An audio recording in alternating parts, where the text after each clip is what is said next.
Helen Keller, a loophole.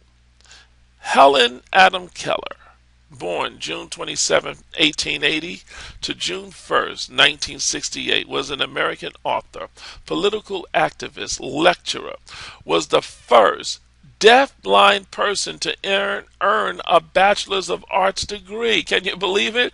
She couldn't see and couldn't hear and got a Bachelor's of Art degree. Her story shares how she overcame the odds. Yet, a prolific author, was well-traveled, outspoken in her opposition to the war, a member of the Socialist Party in the USA. And this woman gave way to many other leftist causes.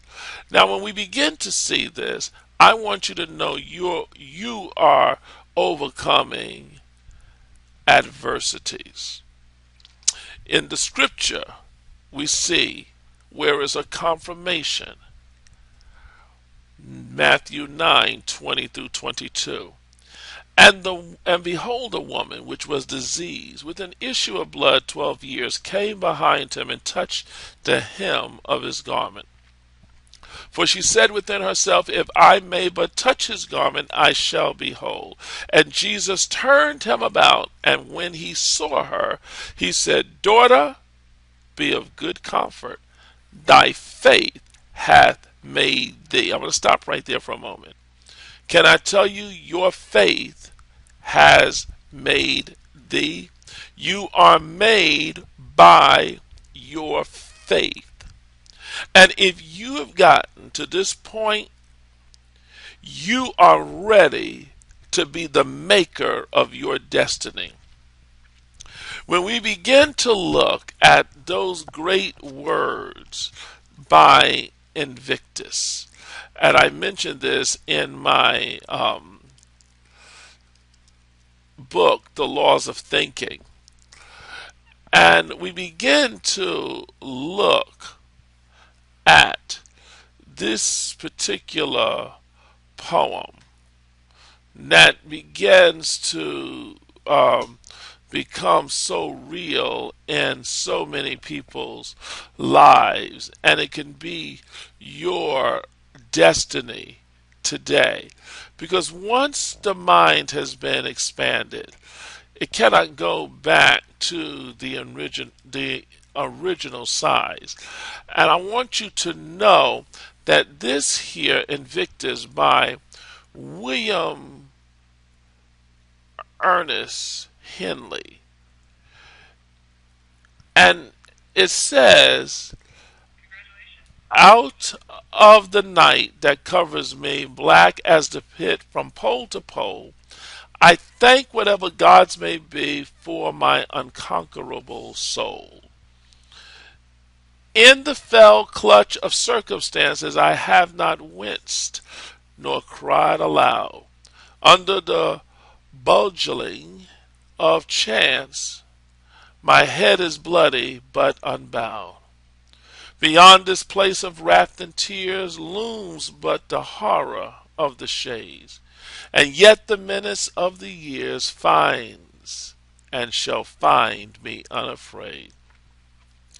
It matters not how strait the gate, how charged with punishment the scroll. I am the master of my fate. I am the captain of my soul.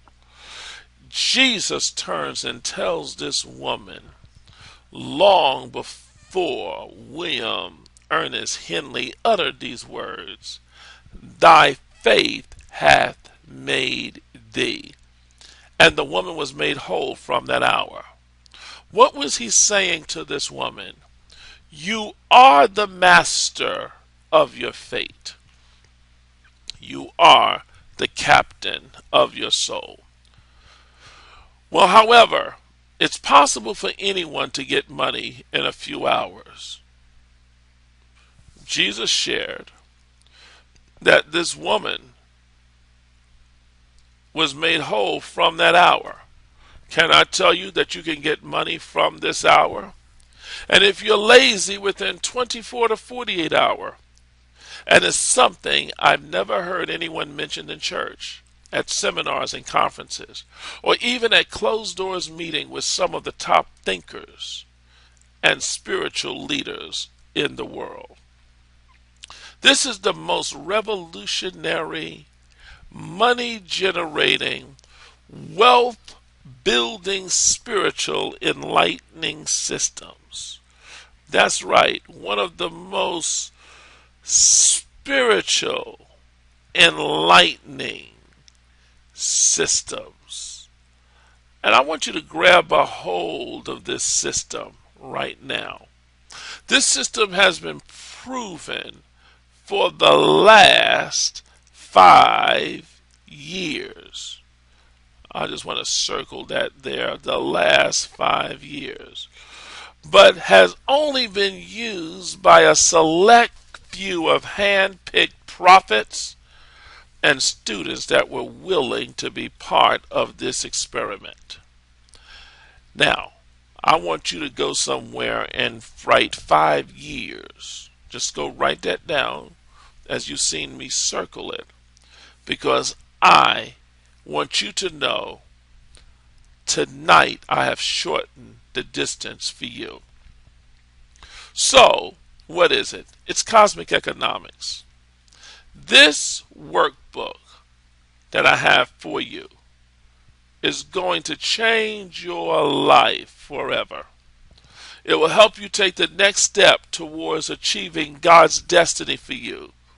Writing down your thoughts. If things first exist in the mind as thought, and thought must make the transition to the physical world through your action, then writing down your thoughts and ideas is the first way to bring them into physical reality. Writing things down, translate them into this plane of existence, and just as important, assist you in turning those ideas into actions that will produce results. The great news is you don't have to worry about any of the following. What you won't get: having to sit in a church to get this lesson, having to hear a preacher screaming these principles to you, having to board a plane to get to the next large conference, having to work long hours to get the money you so desperately need, having to wait more than 48 hours to see results, having to wait 1 week for the next lesson, having to figure out coded language that keeps you in a veil of